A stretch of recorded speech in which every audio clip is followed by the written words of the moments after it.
El estudio bíblico de hoy va a ser el tema de fe y oración. Hoy, inusualmente, digamos que no lo hemos hecho nunca aún, vamos a hacer una oración. Y la vamos a hacer en público, va a quedar registrada, porque el tema precisamente ya lo empieza a requerir. Siempre es imprescindible que antes de empezar a abrir las Biblias, elevemos una oración a Dios pidiendo la comprensión, que el Espíritu Santo nos dé entendimiento sobre lo que vamos a leer en nuestras Biblias. Esto siempre lo hemos hecho, aunque no salga en las filmaciones, pero ahora ya conviene saber a muchas personas que no tienen vinculación para nada con el mundo espiritual, el mundo religioso, el cristianismo en definitiva, que han ido siguiendo los temas, las conferencias del gran engaño y ahora los estudios bíblicos. Conviene ver cómo es una oración, porque muchas personas se creen que una oración es solo el Padre Nuestro y ya está. Hoy va a versar un poco sobre todo esto el tema. Vamos a empezar pues con una oración. Padre nuestro que estás en los cielos, te damos gracias porque nos das la oportunidad de poder abrir tu palabra y meditar en lo que tú nos has dejado plasmado aquí para que podamos entender todo lo que tú nos quieres decir. Te queremos pedir que el Espíritu Santo nos ilumine, nos ayude a entender cada cosa de la que vamos a tratar hoy, en este tema tan vital para cualquier persona en este mundo. Bendícenos, Señor, y que tu presencia esté con nosotros y con todas las personas que van a ver esta filmación a través del tiempo. Perdona nuestros pecados, que te lo pedimos todo en el nombre de Jesús. Amén.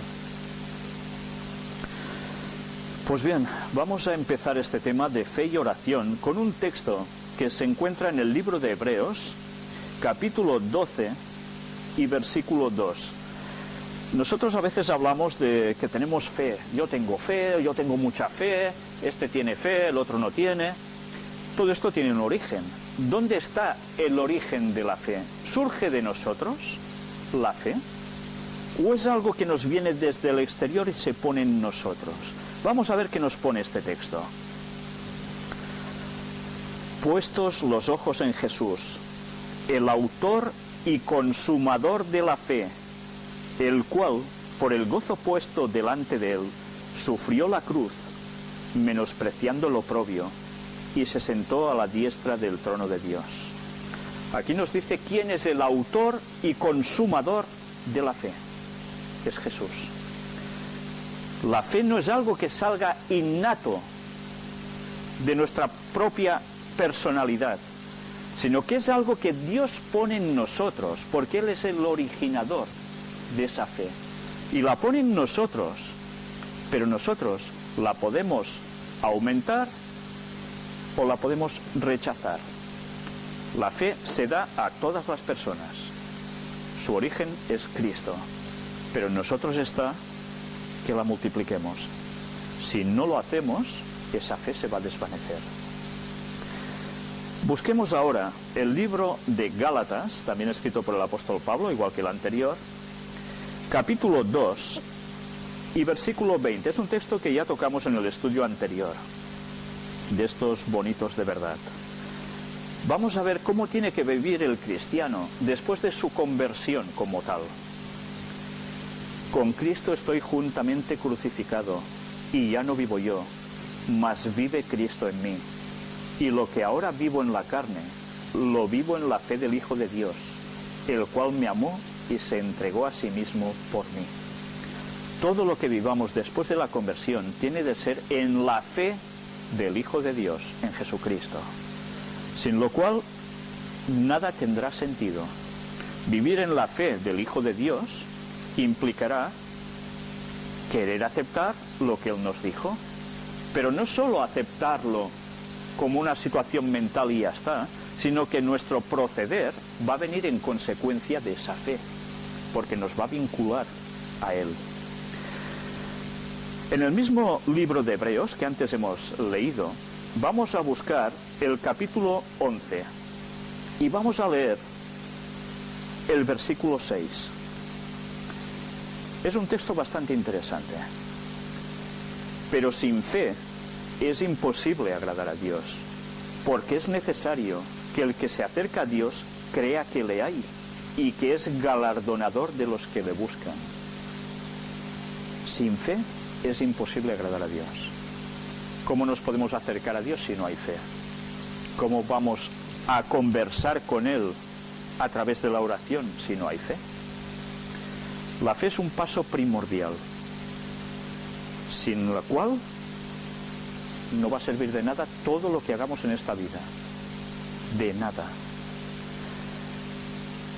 Sin la fe es imposible agradar a Dios. Solo teniendo fe ya agradamos a Dios.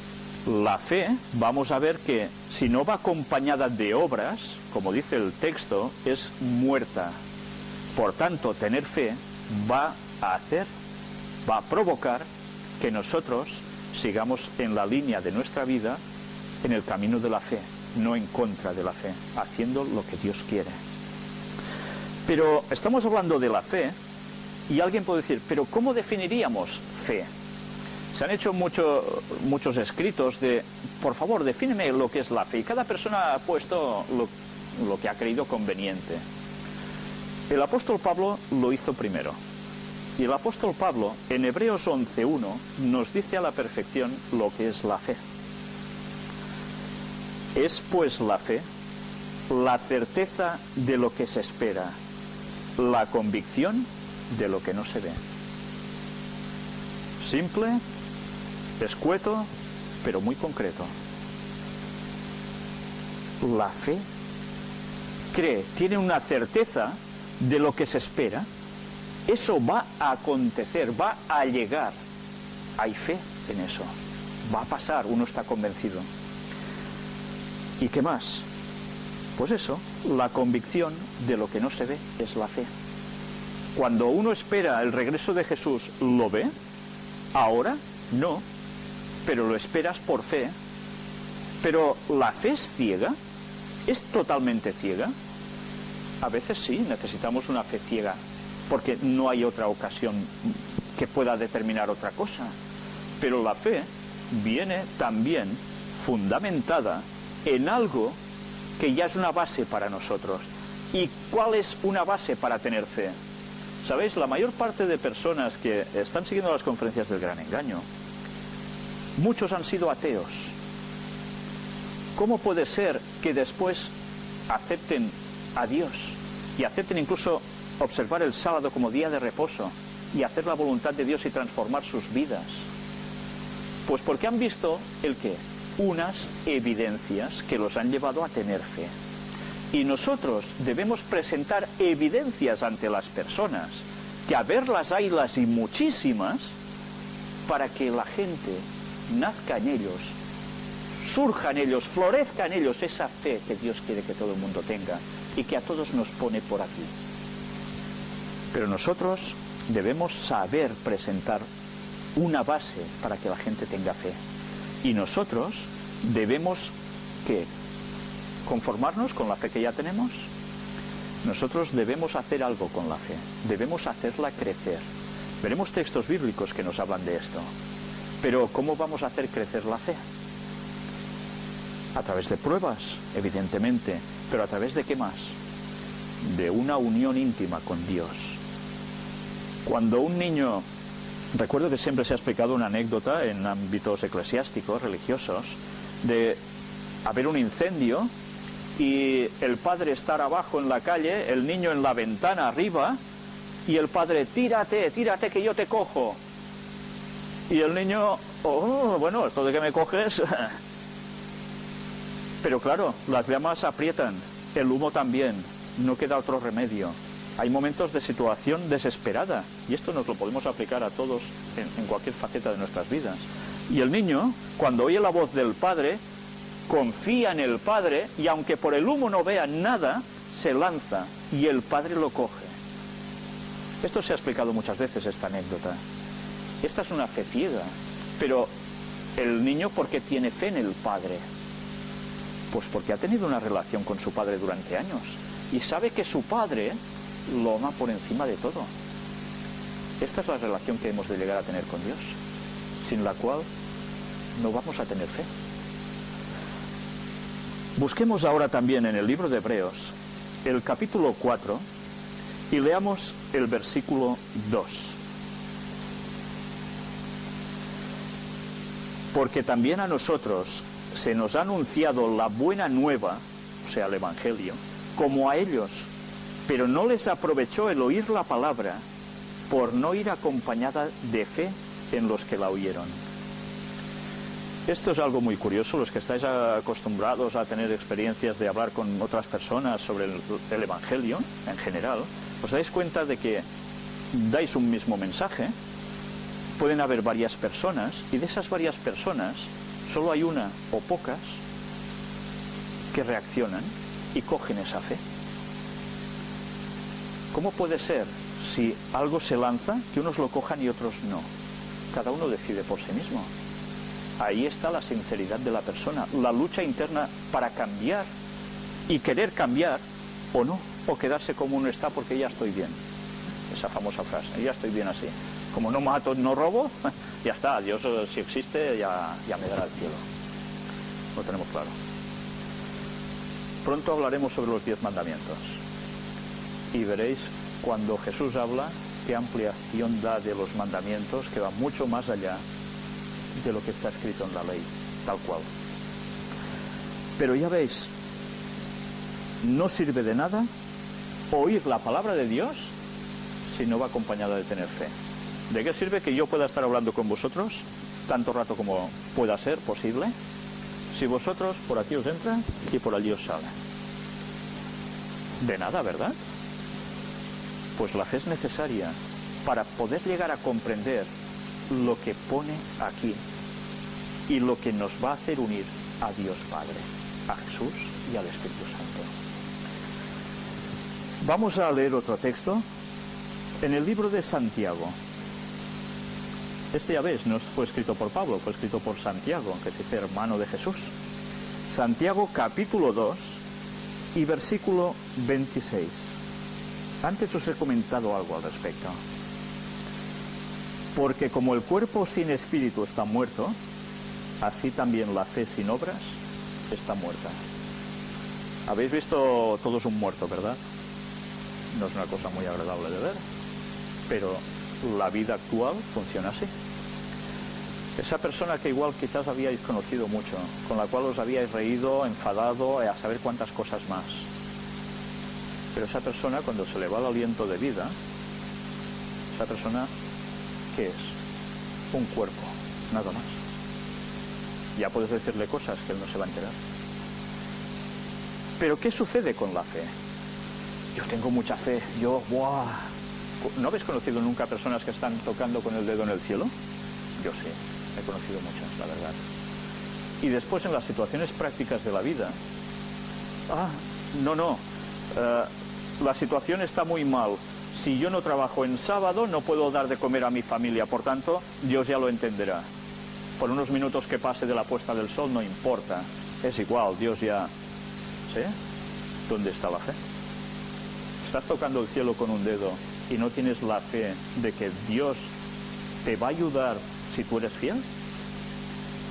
Recordemos siempre el caso de Daniel y sus amigos. Por fe se movieron, por fe actuaron. La fe sin obras es muerta. De nada sirve que digamos que tenemos mucha fe. La fe tiene que actuar hacia los demás y en nuestras vidas para todo, si no, no hay fe. Leamos ahora otro texto que se encuentra en el libro de Santiago también, capítulo 2, pero esta vez vamos a leer el versículo 19. Y es un texto de los que verdaderamente cuando uno lo analiza, tú crees que Dios es uno, bien haces. También los demonios creen y tiemblan. Los demonios creen.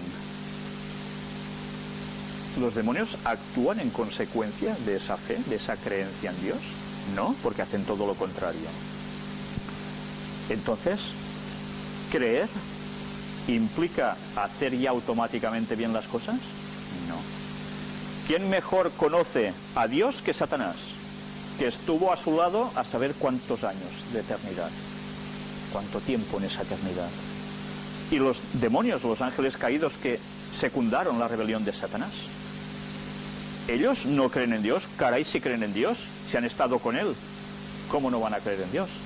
Es a los humanos que, no, yo soy ateo, yo no creo en nada, yo no sé qué. Claro, lo entiendes, no han visto a Dios, no han estado con Él.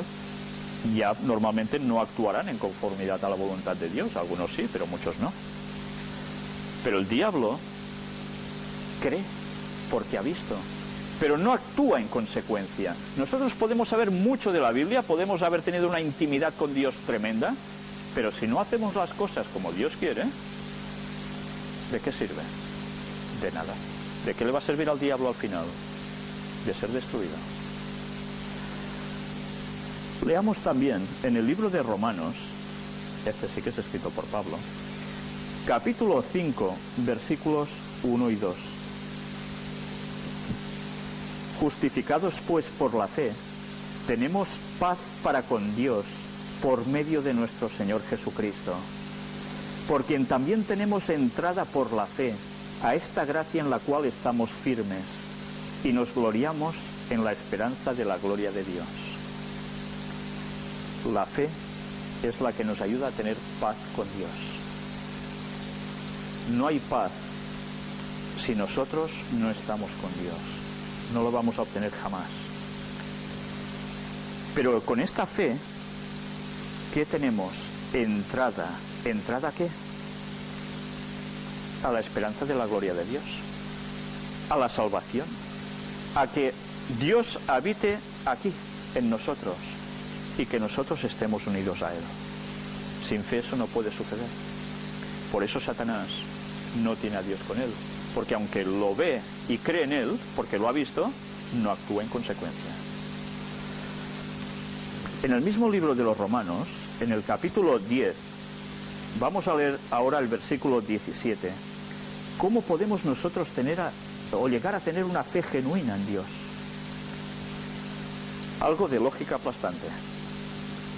Así que la fe es por el oír, y el oír por la palabra de Dios. ¿Entendéis?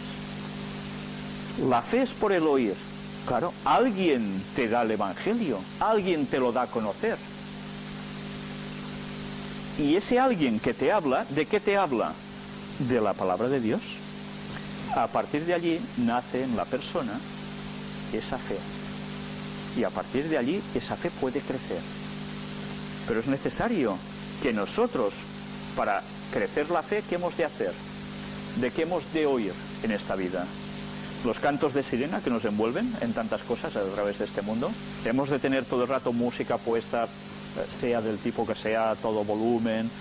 Es necesario que nosotros vayamos siempre de juergas, de fiestas. Es necesario que nosotros hagamos una vida siempre haciendo cosas, estrés. No, si hacemos esto, la voz de Dios no va a entrar. ¿Entendéis? Estamos poniendo una muralla en nuestra mente a las cosas de Dios, porque la mente necesita una excitación. Y esto no puede ser. El cristiano tiene que tener esos momentos de sosiego, que la vida ya lleva bastante su ajetreo. Pero por nosotros que no provoquemos más. Si no la voz de Dios, ¿cómo la vamos a oír? Y si el oír es por la palabra de Dios, ¿qué quiere decir? Que hemos de estudiar la palabra de Dios. Porque si no estudiamos esto, nuestra fe no se va a aguantar. Llegará un momento en que las Biblias no las tendremos con nosotros. Cuando haya la peor de las persecuciones religiosas que van a venir pronto, nosotros estaremos sin Biblia. Y nosotros viviremos la fe a través de ¿qué? De la comunión íntima que tengamos con Dios, por supuesto. Pero nosotros deberemos tener aquí los textos bíblicos memorizados. Solo entonces el Espíritu Santo podrá hacerlos volver a nuestra memoria, y es lo que nos va a servir para confrontar la última situación de la vida en este mundo. Si nosotros no hacemos esto de estudiar la palabra de Dios, nuestro alimento, no esperéis que vamos a ser salvos, porque no vamos a aguantar. Pero eso es otro tema. Todo llegará en su momento cuando hablemos del tiempo del fin. O mejor dicho, del fin del tiempo del fin. Leamos ahora en el libro de Juan, el Evangelio de Juan, capítulo 14, y vamos a ver cómo en la Biblia nos dice de que nosotros debemos pedir ayuda a alguien. Juan 14, 26. Son palabras de Jesús. Mas el Consolador, el Espíritu Santo, a quien el Padre enviará en mi nombre, Él os enseñará todas las cosas y os recordará todo lo que yo os he dicho. ¿Os dais cuenta de lo que os he dicho hace un rato? Jesús lo estaba diciendo, no era invento mío. En momentos de aflicción, en los momentos que sea, nosotros tenemos los textos bíblicos. Pero ¿cómo nos puede recordar el Espíritu Santo algo que nosotros no hemos aprendido antes, que no hemos puesto antes en nuestras mentes? No puedes recordar lo que no sabes, es evidente. Por tanto, quiero decir que nosotros debemos hacer el paso de empaparnos de la palabra de Dios. Y el Espíritu Santo, el Consolador, esta tercera persona de la divinidad que trabaja en nosotros, es la que puede llevarnos a la mente todo lo que hayamos aprendido antes. Y a través de eso sobreviviremos en nuestra vida, y especialmente en el final. Pero, ¿sabéis? La fe, en la Biblia dice que manifiesta unos frutos, y hay 4 frutos que son consecuencia de tener fe. Vamos a verlos. El primero está en el libro que antes hemos visto también, de Santiago, capítulo 1 y versículo 3. Sabiendo que la prueba de vuestra fe produce paciencia. Yo no sé vosotros, pero yo soy un impaciente. Debo reconocerlo, soy un impaciente. Y la fe me debería dar mucha más paciencia. ¿Por qué no tengo tanta paciencia? Pues porque no estoy bastante comprometido con Dios. Necesitaría más. Algunos me conocerán y dirán, bueno, ¿qué dices? Si tú tienes más paciencia. Pues yo sé que es poca paciencia. A veces me doy cuenta de eso. Quien tiene fe debe tener paciencia. Porque a veces Dios no nos da cosas inmediatamente, por más que las pidamos. Y nos va retrasando la cosa. Y nosotros, como impacientes, ¿qué hacemos? Nos buscamos la solución por nosotros mismos. Y eso pasa una vez, y otra, y otra, y otra. Y no somos únicos, porque eso ya les pasaba a la gente que aparece aquí. Recordemos que a Abraham se le dijo que tendría un hijo de la promesa, que fue Isaac. Como tardó unos años esa promesa en cumplirse, él se buscó la solución. Le dieron a la criada que tenían egipcia, su propia esposa se la da, para que tenga un hijo con ella, y en esos tiempos ese hijo pasaba a ser como del mismísimo matrimonio. Y tuvieron a Ismael, del cual luego surge el pueblo árabe. Y ya veis que después, entre los que surgen del pueblo árabe y los que surgen de Isaac, del hijo de la promesa, que son los judíos, que ha ido pasando a través de la historia, confrontación, ¿verdad? Y eso nos va a llevar hasta el final del tiempo. O sea que una pifia de Abraham, que era el padre de la fe, imaginaos, qué repercusiones llega a tener y llegará a tener. Bien, esto no quiere decir que los árabes sean malos y los judíos buenos, hay de todo en todas partes, pero esa confrontación viene dada por un mal paso que alguien dio antes. Y Dios puede perdonar un mal paso, pero ¿qué pasa? Las consecuencias siguen. Y debemos aprender a vivir con las consecuencias de los errores nuestros. Y pedirle a Dios que nos dé fuerzas para superar eso y seguir adelante. Pero la paciencia es una virtud, un fruto de la fe. Y más en esta vida, que solo tenéis que coger el coche un momento y veréis que pronto se os termina la paciencia, ¿verdad? Solo con eso. O con la situación de la relación entre las personas. Cada vez hay más tensión en el ambiente. ¿Por qué decimos que cada vez notamos más agresividad por la calle? Esto aquí, en países latinoamericanos, violencia ya extrema directamente. ¿Por qué? Pues es lógico. Si la gente no anda en la fe y todo lo que ponemos en nuestra mente es excitación, nervios, problemas que nos generamos nosotros mismos por no seguir en los caminos de Dios, todo lo que antes os decía que nos está hipnotizando, hechizando y llevando al terreno de Satanás, nuestro carácter se violenta. Venga a tomar café todo el mundo ¿no? ¿Qué desayuna la gente en este país? Café, ¿eh? Toman un café y se van a trabajar. ¡Hala! Y si no es suficiente, hacen un descanso y se toman otro café. ¿Creéis que así esa persona puede estar tranquila? Imposible. El café destroza los nervios y acorta la vida porque te saca la energía, te la da ahora rápidamente, pero ¿de dónde te la saca? Del plazo largo que tú tenías al final. Te la quita de esa parte final y te la pone ahora. ¿Qué implica esto? Que vas a vivir menos.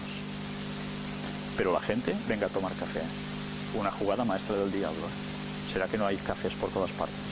Y para todos los gustos. ¿Pero qué más? El alcohol pasa lo mismo. El cerdo pasa lo mismo. Y así, alimentación que no conviene, que en verdad no es alimentación para nada, se está suministrando a los cuerpos y altera nuestro estado nervioso. Si nosotros mismos no sabemos frenarnos en esto, o fumando, o tomando drogas, ¿qué podemos esperar de nuestros caracteres? Pues que no vayan en consonancia con lo de Dios, es normal. Vayamos a ver otro fruto. En Primera de Juan, la epístola, capítulo 5 y versículo 4. Porque todo lo que es nacido de Dios vence al mundo. Y esta es la victoria que ha vencido al mundo, nuestra fe.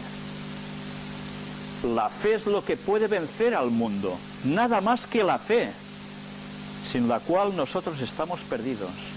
Este es un gran fruto de la fe, la victoria sobre el mundo. ¿Vencer al mundo qué significa? ¿Que vamos con una espada por todas partes y vamos ganando? ¿Somos los líderes? No, no. Vencer al mundo implica que nosotros vamos a ser fieles a Dios hasta el final, haya la situación adversa que haya a nuestro alrededor. Eso es vencer al mundo. Y casos así como el apóstol Pablo aquí están registrados para darnos testimonio de que eso es posible. Y con la ayuda de Dios lo podemos hacer. Pero los tiempos van a ser cada vez más difíciles. Como no nos vayamos uniendo más a Dios, ese fruto no lo tendremos. Y ahora volvamos al libro de Romanos y leamos el capítulo 5 y el versículo 1, otro fruto más. Justificados pues por la fe, tenemos paz para con Dios por medio de nuestro Señor Jesucristo. ¿Cuál es ese otro fruto? Justificación. ¿Qué quiere decir justificados? Pues que Dios ya ha pagado por ti. Dios te hace justo. ¿Somos justos nosotros en verdad? Quien diga que sí, creo que lo tiene bastante mal, porque todos reconocemos que en algunas cosas fallamos. ¿Cómo podemos ser justos, limpios totalmente ante Dios, si todos somos pecadores? Pero a través de la fe, Él nos justifica, porque Cristo murió en la cruz por nosotros y pagó por nuestros pecados. Gracias a eso nosotros podemos obtener la salvación. En el otro estudio bíblico os decía cómo abunda tanto el apartado orientalista que se está extendiendo cada vez más, que es la reencarnación. Lo que hace es pisar la justificación de Cristo por nosotros. ¿Entendéis? Todo lo que Cristo vino a hacer aquí no serviría de nada. Pues esa es la gran mentira satánica, deshacer el papel de Cristo. Si Cristo no muere en la cruz por nosotros, nosotros no obtenemos la salvación, así de claro, porque solo vivimos aquí una vez, una, no más. Y ahora leamos el otro fruto de la fe. En el libro escrito por Pedro, discípulo de Jesús,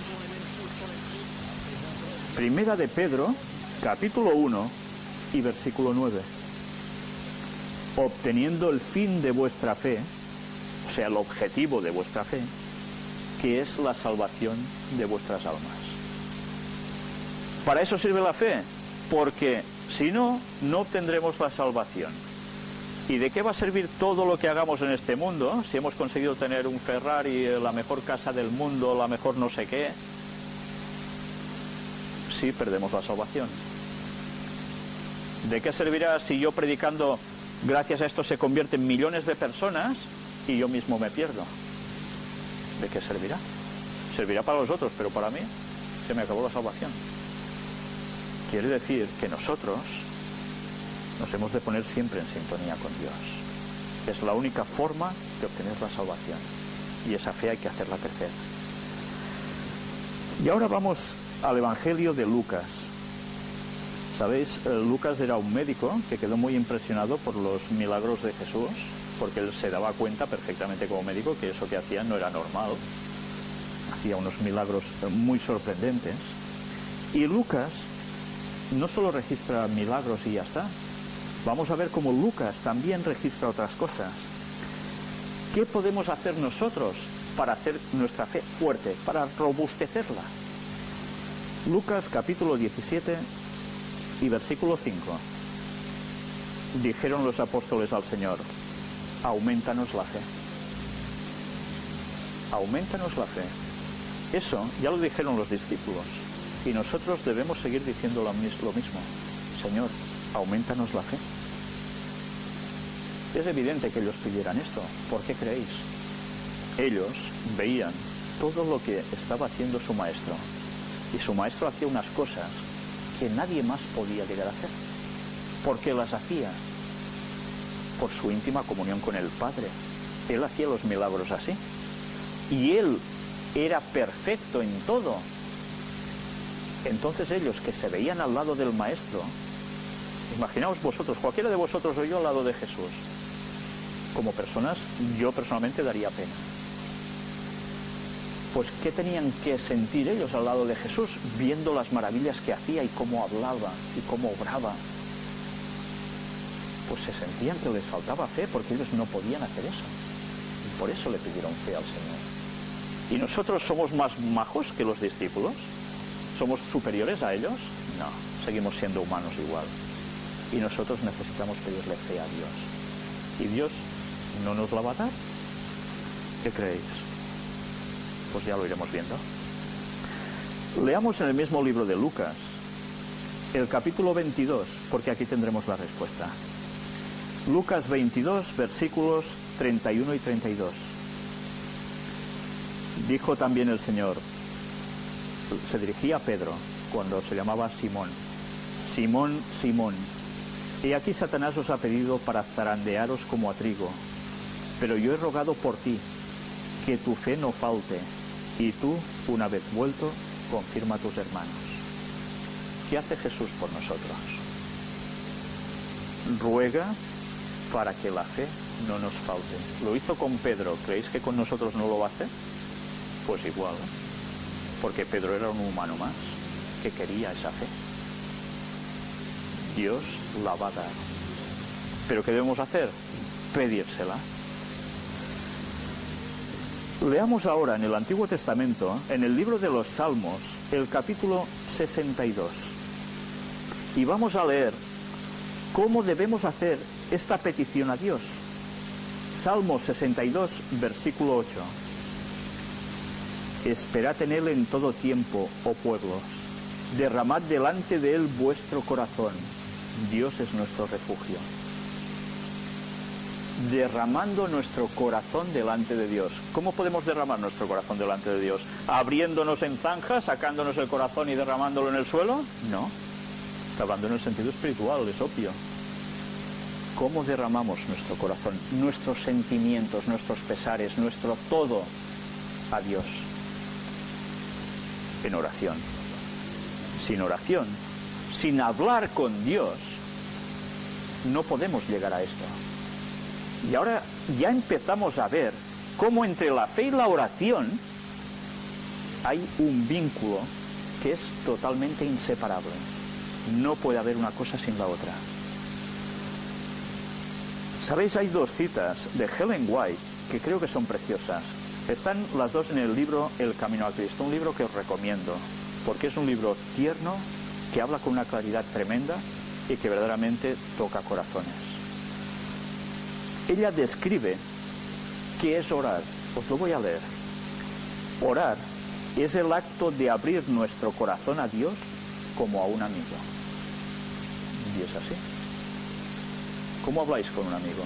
Imaginaos el amigo más íntimo que tengáis. ¿Verdad que a veces contáis más cosas íntimas a un amigo que a la persona con la que estáis más cerca, que quizás es un pariente? Sí, eso ha pasado muchas veces, ¿verdad? Y creo que a todos. Pero, ¿cómo abrimos nuestro corazón a Dios? A través de la oración. Y a un amigo le contamos todo lo íntimo. Pues imaginaos a Dios, que es ese amigo íntimo vuestro. ¿Cuántas veces nosotros hemos de recurrir a otras personas a llorarles, verdad? Eso nos pasa a todos, porque necesitamos ese calor humano, ¿verdad? Pues hay momentos en que no tenemos a nadie al lado. ¿Qué quiere decir? ¿Que nos vamos a quedar desamparados? No. Dios está para escucharnos, pero debemos hablar con Él. Eso es básico. Y luego, por supuesto, si podemos tener el calor de alguien también a nuestro lado, mucho mejor.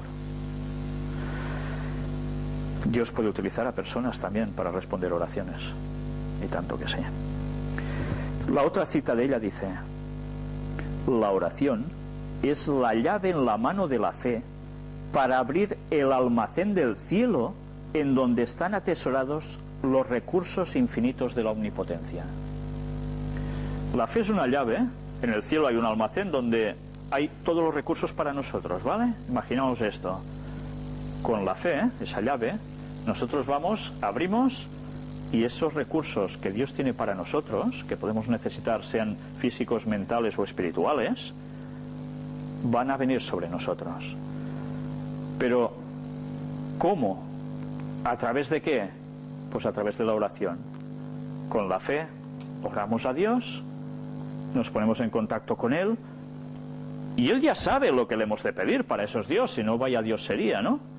Pero Él quiere que hablemos con Él, porque sabe que eso no lo beneficia a Él, nos beneficia a nosotros. Por eso debemos hablar con Dios. Y tranquilos, que Dios no se molesta. Podemos hablar día y noche, en el momento que sea. Dios siempre está para escucharnos. A Dios no lo molestamos. Dios quiere que tengamos esa unión con Él. Y ahora vamos a volver al mismo libro de Salmos y vamos a leer en el capítulo 42 cuáles son los requisitos fundamentales para que Dios pueda aceptar una oración nuestra. Esto es interesante porque hay una serie de requisitos y debemos conocerlos. Son unas prerrogativas que Dios nos pone y que son obvias, ya lo veréis. Salmo 42, versículos 1 y 2. Como el ciervo brama por las corrientes de las aguas, así clama por ti, oh Dios, el alma mía. Mi alma tiene sed de Dios, del Dios vivo. ¿Cuándo vendré y me presentaré delante de Dios? ¿Qué hace el ciervo cuando tiene sed? Brama, hace un ruido, buscando aguas, tiene sed, tiene necesidad, porque sabe el animal que sin agua lo va a tener muy mal, ¿verdad? Va a terminar muerto. Con ese mismo sentimiento, nuestra alma, nuestro interior necesita de Dios. Si tenemos esa sed de Dios, del Dios vivo, ¿qué haremos? Nos presentaremos delante de Él. ¿Cómo? En oración. Es la forma de presentarnos delante de Dios. Por tanto, debemos sentir esa necesidad de Dios. Si no sentimos ninguna necesidad de Dios, no nos vamos a acercar a Él. ¿Por qué hasta ahora que ha habido crisis, la gente que estaba más o menos, parece ser, nadando en abundancia, porque todo el mundo se ponía en hipotecas, en alquileres de lo que sea, en préstamos, en mil y una cosas, parecía que la gente no le hacía falta para nada a Dios, porque todos iban, oh, venga, sobraos. Y ahora empiezan a venir las vacas flacas, y la gente lo pasa mal, y ahora empiezan a acordarse más de Dios. Y Dios tiene que permitir que estas cosas sucedan, porque el género humano somos tan pollinos que necesitamos pasar por ciertas situaciones para reaccionar. Y Dios va a aprovechar este plan satánico de provocar una crisis para que se despierte un pueblo y salga de Babilonia, y sea el pueblo que se una para esperar el retorno de Cristo. Pero esa necesidad de Dios la debemos tener. Leamos también en el libro de Hebreos, en el capítulo 11, una parte más de todo esto, otro requisito.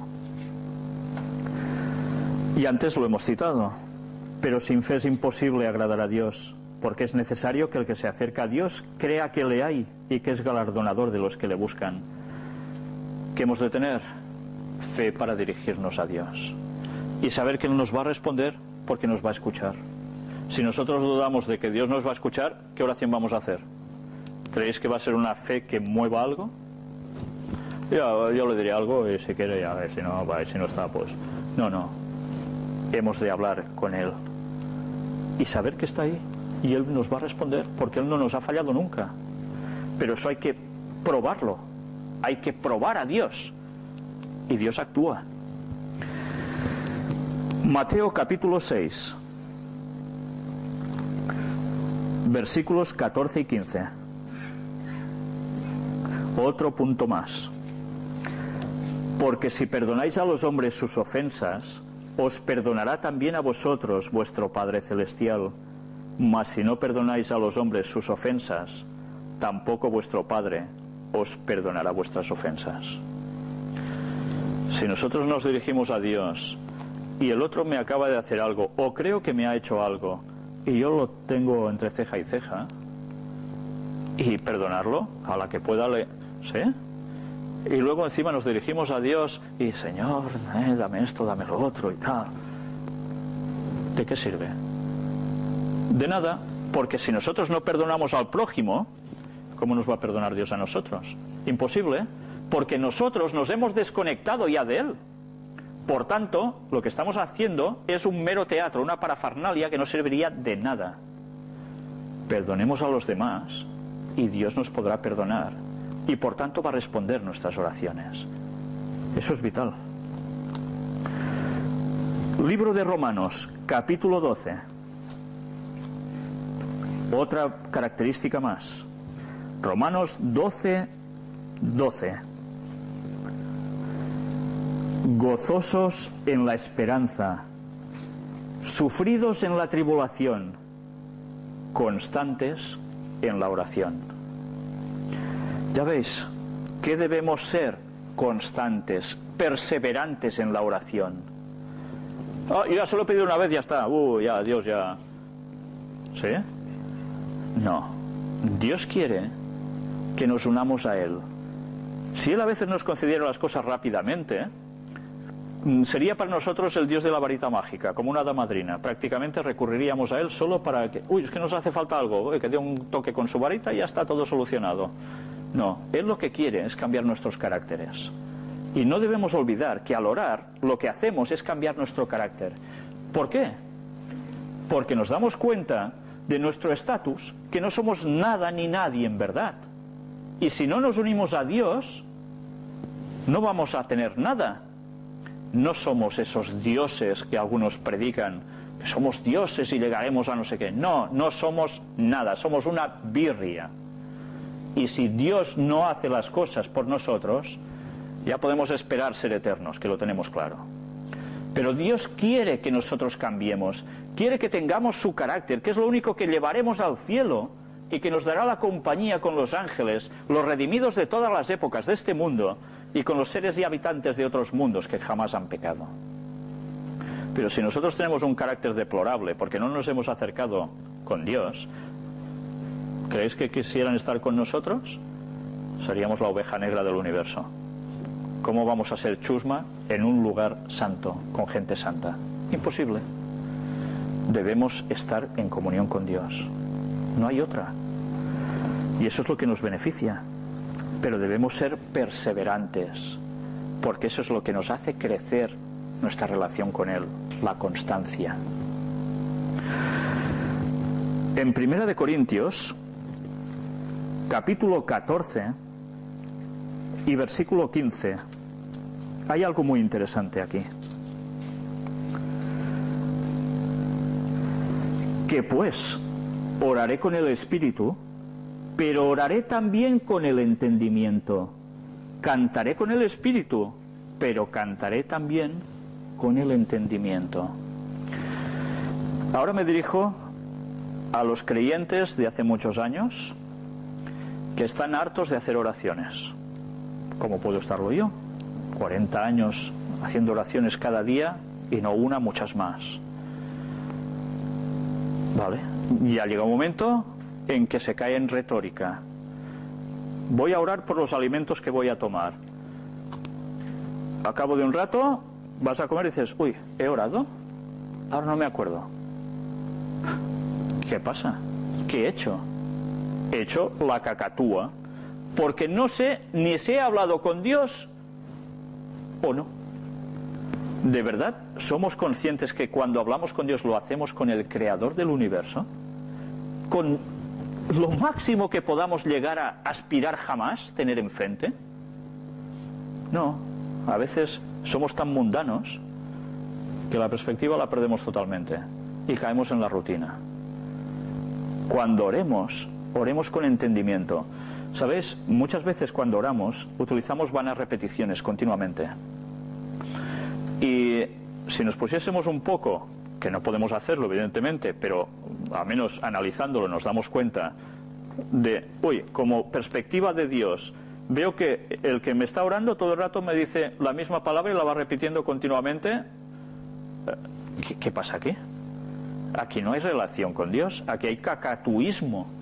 ¿Somos loros o somos personas? El orar tiene que ser utilizado con entendimiento. Y el cantar igual, de nada sirve alabar a Dios cantando, porque como ya no sabemos la letra, y ya está. No. Un himno es una oración cantada. Por tanto, ¿cómo lo hemos de expresar? Pues con el sentimiento de lo que expresa una oración. Orar con entendimiento es básico. Esto ya solo nos está denotando algo muy importante. Si hay que orar con entendimiento, ¿estaréis orando siempre el Padre Nuestro? ¿Solo vuestra oración va a ser el Padre Nuestro? En el caso de los católicos va a ser el Padre Nuestro, va a ser el Rosario, 40 veces la misma oración, repitiendo bolita tras bolita.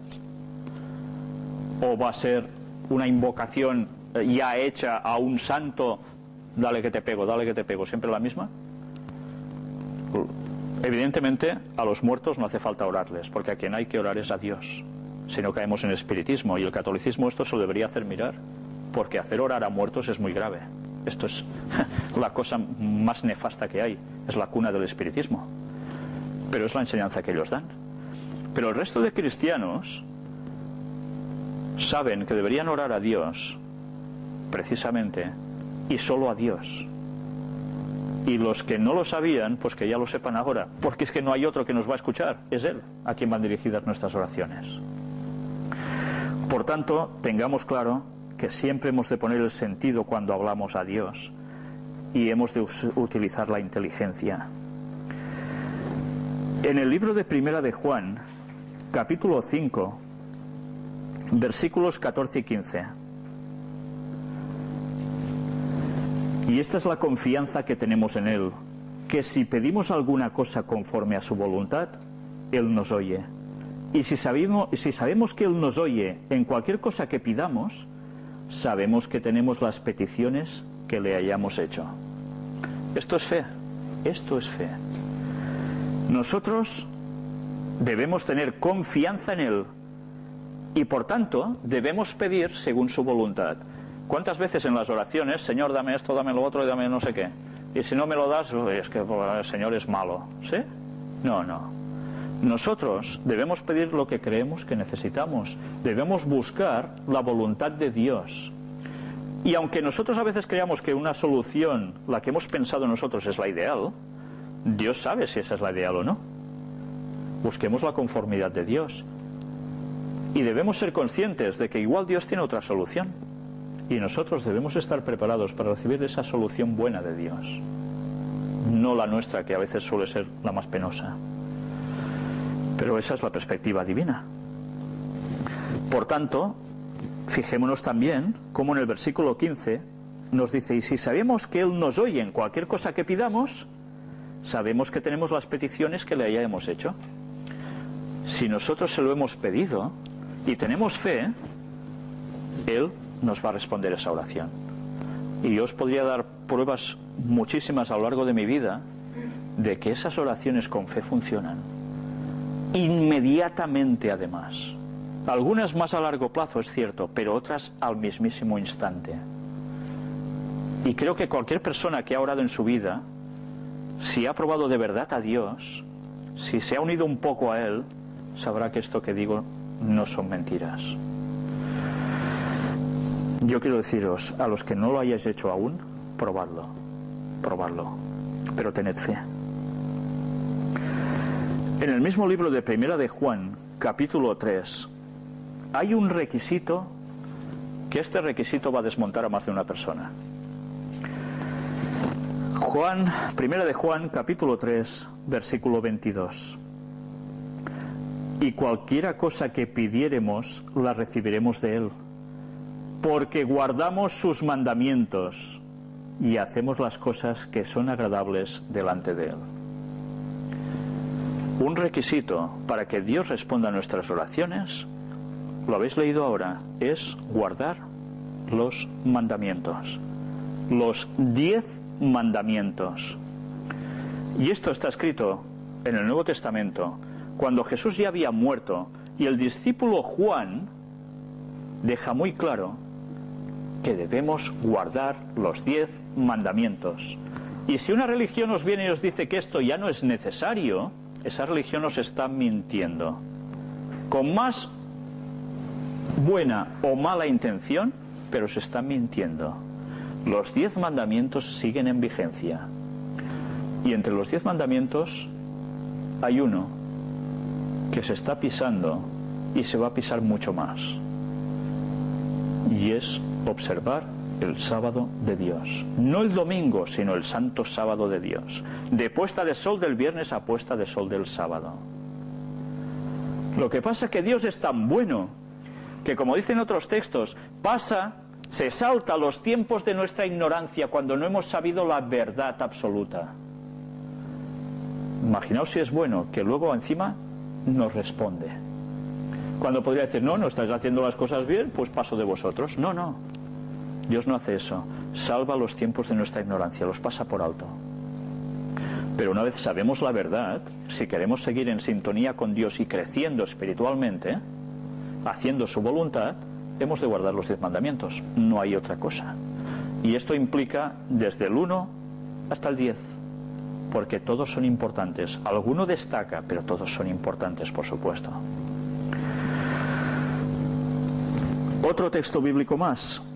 En el libro de Colosenses, habitantes de Colosas, capítulo 3, el apóstol Pablo nos dice también algo interesante en el versículo 15 y que pocas veces hacemos. Y la paz de Dios gobierne en vuestros corazones, a la que asimismo fuisteis llamados en un solo cuerpo, y sed agradecidos. Sed agradecidos. La paz de Dios aquí dentro, todos en un solo cuerpo, como una iglesia. Pero, ¿qué nos dice? Sed agradecidos. ¿Cuántas veces pedimos cosas a Dios? Pero ¿cuántas veces agradecemos a Dios por todo? Porque estamos vivos, porque respiramos. Él nos da el poder respirar. Él nos da las funciones para que nuestro cuerpo sigan activos. Tenemos todo prácticamente en la vida. Otras personas quizás no tanto. ¿No debemos ser agradecidos por esto? ¿No debemos ser agradecidos porque Dios nos ha cuidado tantas veces a lo largo de nuestras vidas? Porque Dios nos da lecciones a veces con cosas que hasta nos duelen, porque puede ser que perdamos a alguien que queremos. Pero nosotros necesitamos sacar una lección. Debemos ser agradecidos a Dios por todo. Porque al cristiano todas las cosas, o al creyente, le ayudan a bien. Aunque a veces cueste asimilarlo. Pero ser agradecidos es básico. Y el versículo 17 también nos dice: y todo lo que hacéis, sea de palabra o de hecho, hacedlo todo en el nombre del Señor Jesús, dando gracias a Dios Padre por medio de Él. Esto es interesante. Cuando nosotros oramos, ¿oramos a quién? ¿Sabéis? A veces yo me quedo sorprendido cuando en iglesias veo a personas que enseñan a los niños y les dicen, ¿estáis orando a Jesús? No. Nosotros oramos a Dios Padre. Y a través de Jesús, de su sacrificio, esa oración se presenta ante Él. El Espíritu Santo es el que coge esta oración y la presenta a Jesús. Además, y esto ya lo trataremos en el tema del Espíritu Santo, si nosotros a veces queremos expresar cosas y humanamente no las sabemos expresar, porque hay cosas que con palabras, no sé vosotros, pero yo a veces he quedado muy limitado a la hora de expresar un sentimiento a Dios. El Espíritu Santo es el que sabe ese sentimiento y se lo expresa. Y Jesús presenta, gracias al sacrificio que hizo en la cruz, hace de puente, de intermedio, de esa ruptura que había entre el cielo y nosotros por el pecado, hace de mediador. Él es el sumo pontífice, no es el Papa, es Jesús. Y esa oración se la presenta diciendo, yo he muerto por Él, por tanto escucha su oración. Y el Padre la escucha. Pero es necesario que nosotros, cuando terminamos una oración, hemos de dar gracias a Dios por medio de Él, de Jesús. Cuando terminemos una oración, pidámoslo todo en el nombre de Jesús, sin el cual la oración no tiene acceso al Padre, porque nosotros no somos suficientes para llegar a Dios. Una vez sabemos más cosas, ya veis que podemos ir añadiendo. Cuanto más conocimiento tenemos, más bien entendemos a Dios y todo el plan de salvación hacia nosotros. Y vamos a ver el último de los requisitos en el Evangelio de Juan, capítulo 14, y en dos versículos. Juan 14, versículos 13 y 14. Si hemos visto que debemos ser agradecidos a Dios por sus bondades, aquí vamos a terminar diciendo lo que hasta ahora os he venido diciendo en esta parte final. Y todo lo que pidiereis al Padre en mi nombre, lo haré, para que el Padre sea glorificado en el Hijo. Si algo pidiereis en mi nombre, yo lo haré. ¿Entendéis? Por tanto, nosotros, ¿qué debemos pedir a Dios? Lo que cada uno tenga que hablar con Él. No solo se trata de pedir, se trata de ser agradecidos también. Pero sobre todo, terminamos en el nombre de Jesús. Imaginaos si es importante lo que Jesús vino a hacer por nosotros. Como para que luego nos vengan diciendo reencarnación y todo lo relacionado a todas, cualquier cosa, que pise el papel de Jesús. Como cristianos debemos oponernos a esto, porque estamos tirando por tierra la salvación de la humanidad. Y eso es sumamente grave. Si nosotros creemos, aceptamos y proclamamos reencarnación, ¿qué estamos haciendo? Estamos condenando a todas esas personas que no les damos el verdadero conocimiento, sino que los estamos alejando de Dios. ¿Entendéis? Bueno, los de la reencarnación se me van a tirar encima, pero es lo que hay. No puedo decir lo que no es.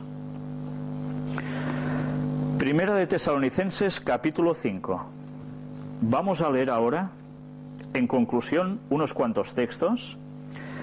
La Biblia nos da unas recomendaciones respecto a la oración, muy interesantes. En Primera de Tesalonicenses, capítulo 5 y versículo 17, nos dice: orad sin cesar. Mira que es corto este versículo, ¿eh?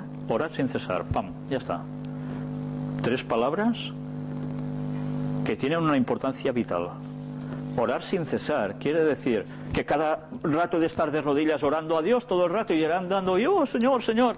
¿Es esto lo que quiere decir orar sin cesar? No.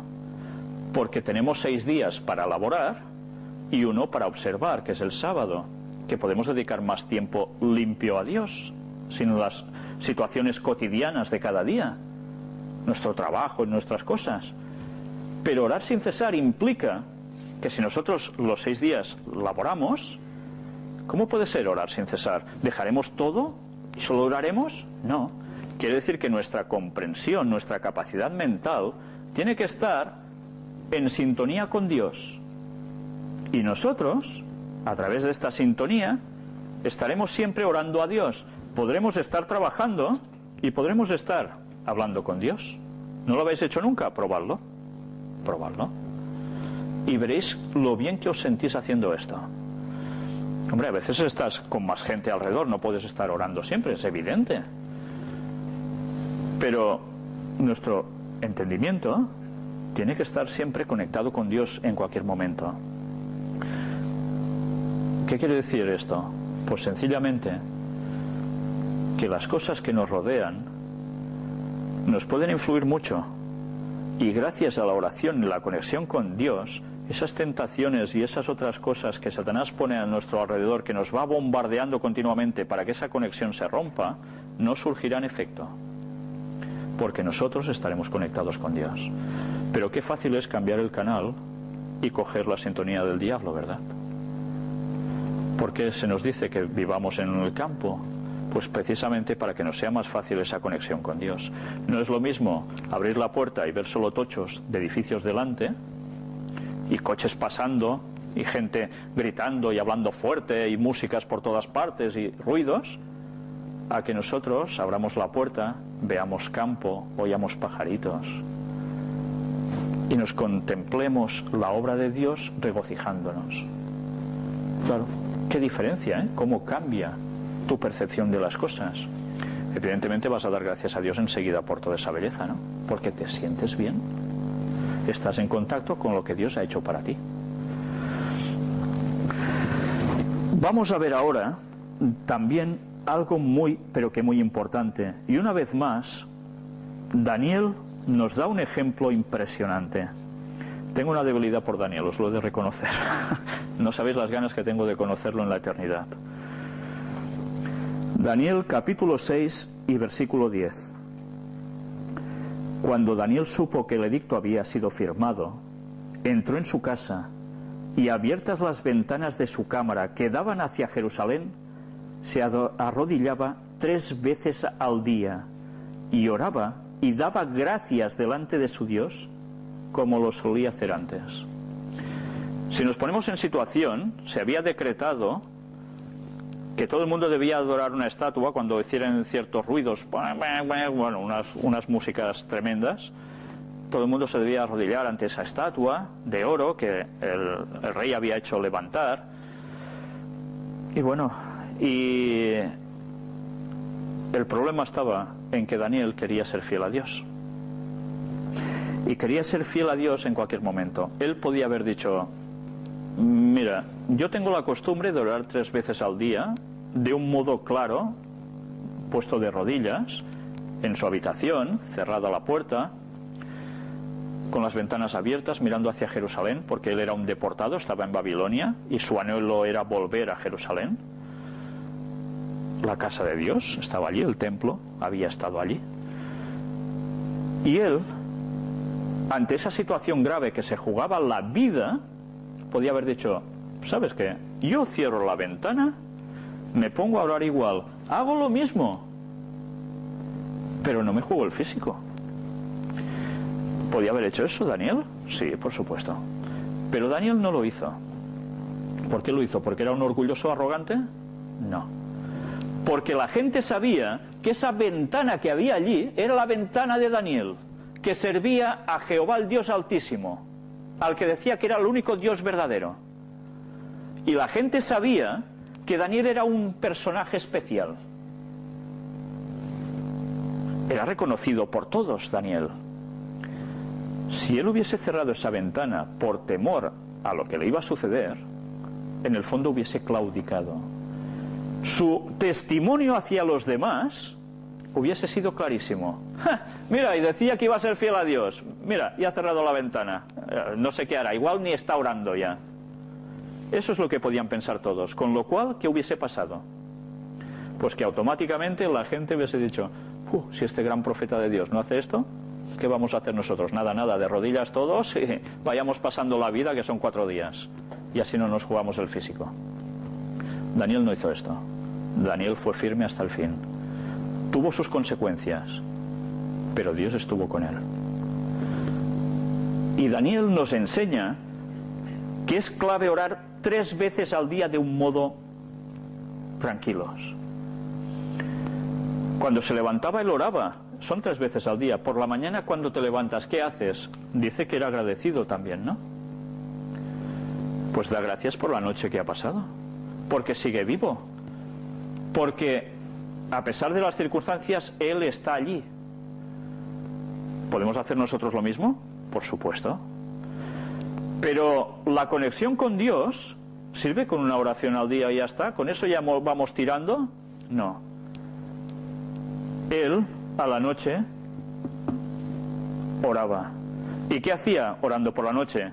Pues evidentemente lo normal, lo que haríais cualquiera de vosotros si orara por la noche, de rodillas a Dios. Haría un repaso, una meditación de lo que ha hecho durante el día y se pondría en conformidad con la voluntad de Dios, le pediría perdón por las cosas equivocadas que ha hecho, le daría las gracias por muchas otras y le pediría ¿qué le pediría? Pues le pediría por los suyos, le pediría por él, le pediría por el resto de las personas y le pediría para que estuviese con él durante la noche, evidentemente. Pero Daniel sabía que de la noche a la mañana o de la mañana a la noche pasa mucho rato y durante el día quedamos saturados de muchas cosas. Él sabía que necesitaba otra conexión con Dios. ¿Y qué hacía? Al mediodía elevaba otra oración a Dios. Quizás nosotros trabajamos a esas horas o a saber qué. Busquemos el momento adecuado.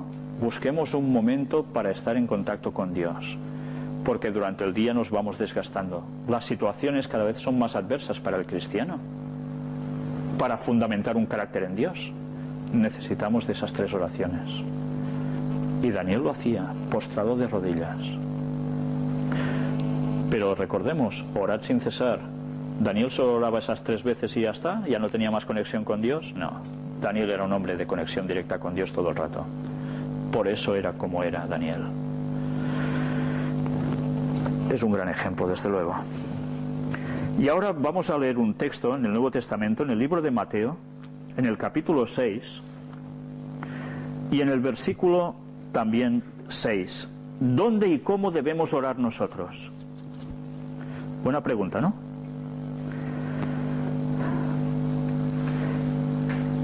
Jesús, hablando sobre la oración, dijo: mas tú, cuando ores, entra en tu aposento y cerrada la puerta, ora a tu Padre que está en secreto, y tu Padre que ve en lo secreto te recompensará en público. Jesús mismo decía que nosotros debemos orar cerrada nuestra puerta.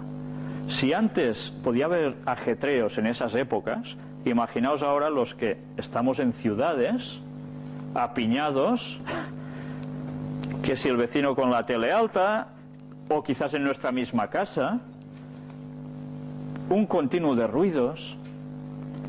Todo el mundo necesita su espacio de soledad, de intimidad con Dios. Y ese es el momento oportuno en que nosotros debemos cerrar la puerta. Hagan lo que hagan, pase lo que pase, buscar ese momento y orar a Dios. Y está muy bien orar los matrimonios juntos, y está muy bien orar con los hijos, y está muy bien orar en iglesias, y está muy bien orar donde sea. Pero nosotros necesitamos nuestra oración única y exclusivamente personal con Dios. Porque necesitamos ese contacto. La salvación no va a ser para todo el mundo y ya está. La salvación es personal. Yo no voy a salvar a nadie. Yo puedo dar el Evangelio, pero no puedo salvar a nadie. Ni nadie me puede salvar a mí. Solo si hago lo que Dios quiere y creo en que Él me va a salvar. Y esa conexión es la que todos necesitamos. Y ahora vamos a leer en el Salmo capítulo 95, el versículo 6. Hemos visto que necesitamos nuestra oración secreta en nuestra cámara, en nuestra habitación. Dios está pendiente de nosotros. Las puertas cerradas y los techos para Él no son problema. Pero mirad lo que nos dice el Salmo 95, 6. Venid, adoremos y postrémonos, arrodillémonos delante de Jehová nuestro Hacedor. Hay personas que dicen: ¿yo arrodillarme ante Dios? ¿De qué? Bueno, esa es la arrogancia y el orgullo humano, ¿no? Si nosotros no nos humillamos ante Dios, no vamos a ser enaltecidos.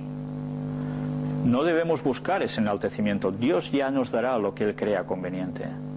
Pero nosotros debemos ser humildes y reconocer que estamos ante el Dios Supremo, el que nos va a juzgar y el que por su bondad nos va a dar la salvación.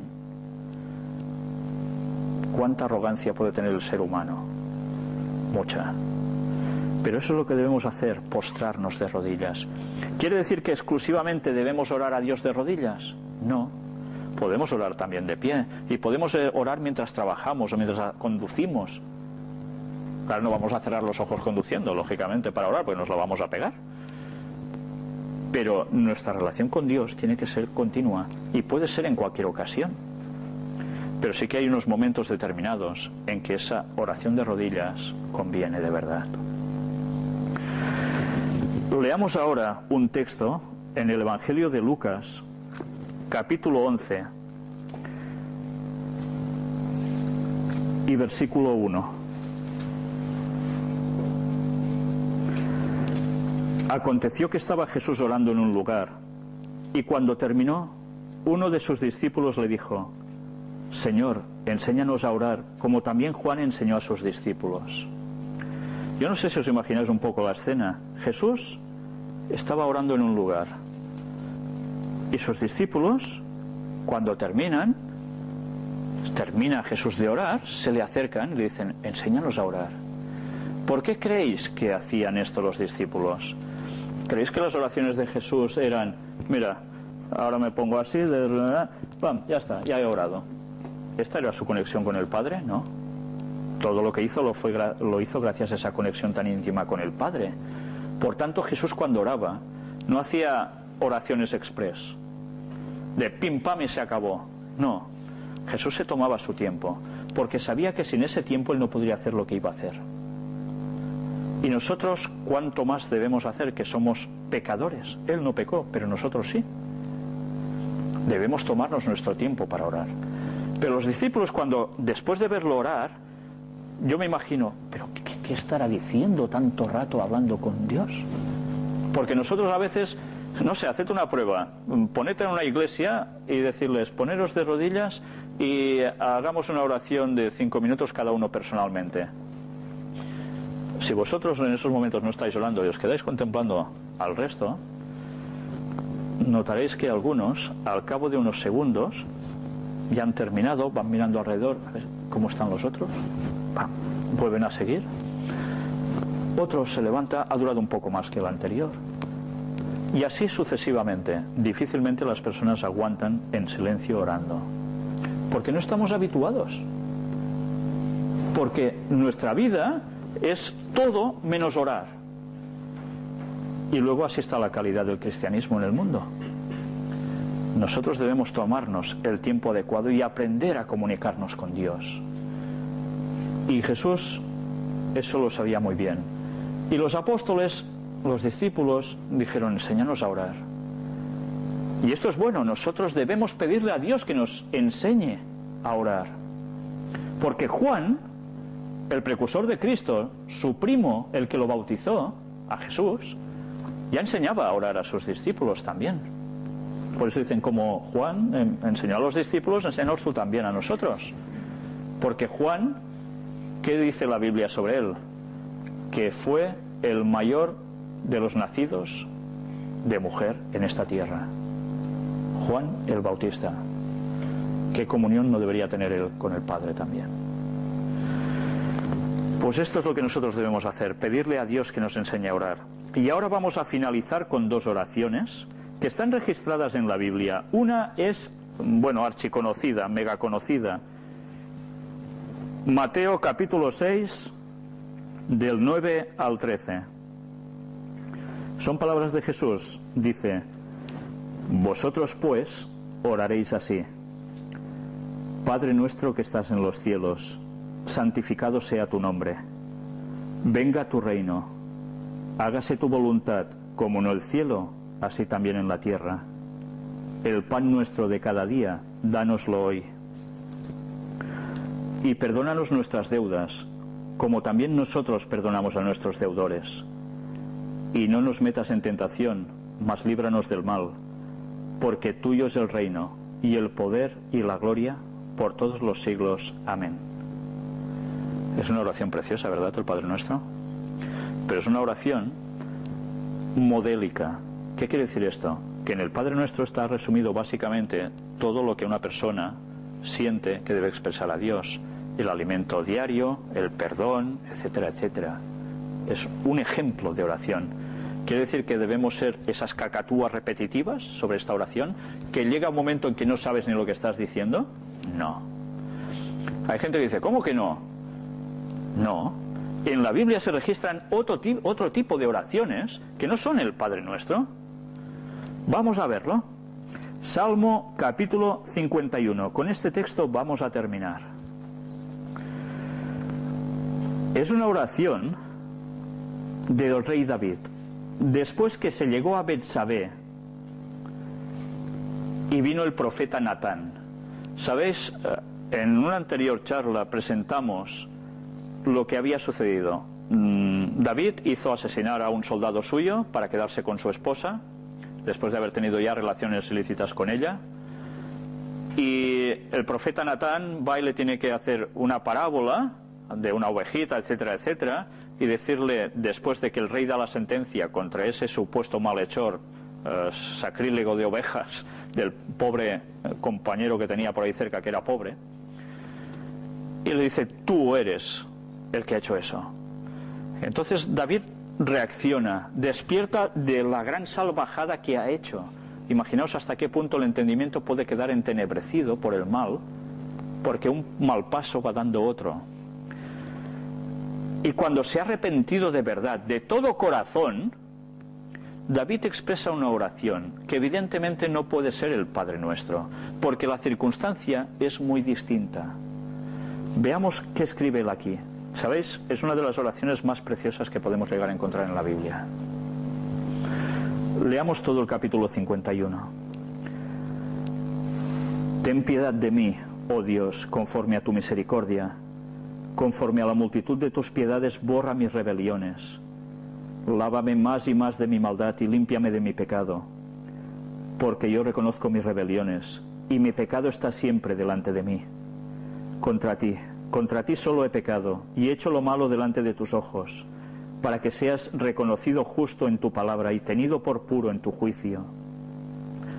He aquí en maldad he sido formado, y en pecado me concibió mi madre. He aquí tú amas la verdad en lo íntimo, y en lo secreto me has hecho comprender sabiduría. Purifícame con hisopo y seré limpio. Lávame y seré más blanco que la nieve. Hazme oír gozo y alegría, y se recrearán los huesos que has abatido. Esconde tu rostro de mis pecados y borra todas mis maldades. Crea en mí, oh Dios, un corazón limpio, y renueva un espíritu recto dentro de mí. No me eches de delante de ti, y no quites de mí tu Santo Espíritu. Vuélveme el gozo de tu salvación, y el espíritu noble me sustente. Entonces enseñaré a los transgresores tus caminos, y los pecadores se convertirán a ti. Líbrame de homicidios, oh Dios, Dios de mi salvación, cantaré mi lengua a tu justicia. Señor, abre mis labios, y publicará mi boca tu alabanza. Porque no quieres sacrificio, que yo lo daría, no quieres holocausto. Los sacrificios de Dios son el espíritu quebrantado. Al corazón contrito y humillado no despreciarás tú, oh Dios. Haz bien con tu benevolencia, Sión, edifica los muros de Jerusalén. Entonces te agradarán los sacrificios de justicia, el holocausto u ofrenda del todo quemada. Entonces ofrecerán becerros sobre tu altar. Y así termina esta oración. La circunstancia de él no tenía nada que ver con la de Jesús, ¿verdad? Jesús no se iba a quejar, o mejor dicho, a pedir perdón a Dios Padre por haber adulterado, por haber mandado a alguien al asesinato. No, no. Jesús no pasó por esa circunstancia, no podía orar igual. Pero él sí. Y cada circunstancia de uno de nosotros es distinta. Y esa circunstancia puede ser distinta en cada momento del día. Y nosotros debemos elevar las oraciones en conformidad a esas circunstancias. Pero recordemos, hay 3 oraciones básicas en las cuales podemos derramar todo nuestro corazón delante de Dios. mañana, mediodía y noche. No olvidemos eso. Estos son ejemplos de oraciones del Padre Nuestro, este fantástico salmo. Hay otras oraciones registradas, todas preciosas. Pero la oración más preciosa es la que hagáis vosotros personalmente con vuestro Padre Dios. Como esa no habrá ninguna, porque es lo que va a salir de vuestro corazón. Dios quiera que nos juntemos para orar y terminemos precisamente el tema de hoy con una oración todos.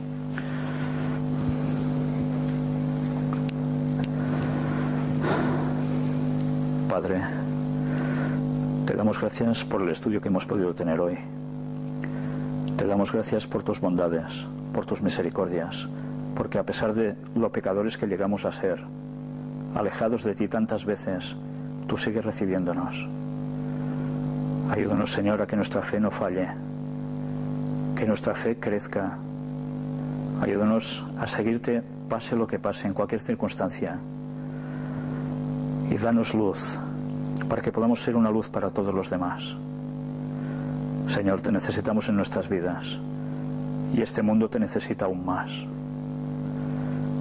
Ayúdanos a dar tu testimonio a todas las personas que nos rodean, para que el Evangelio llegue rápidamente a todas partes y puedas venir a buscarnos. Perdona todos nuestros pecados y bendícenos, por favor. Todo te lo pedimos en el nombre de Jesús. Amén.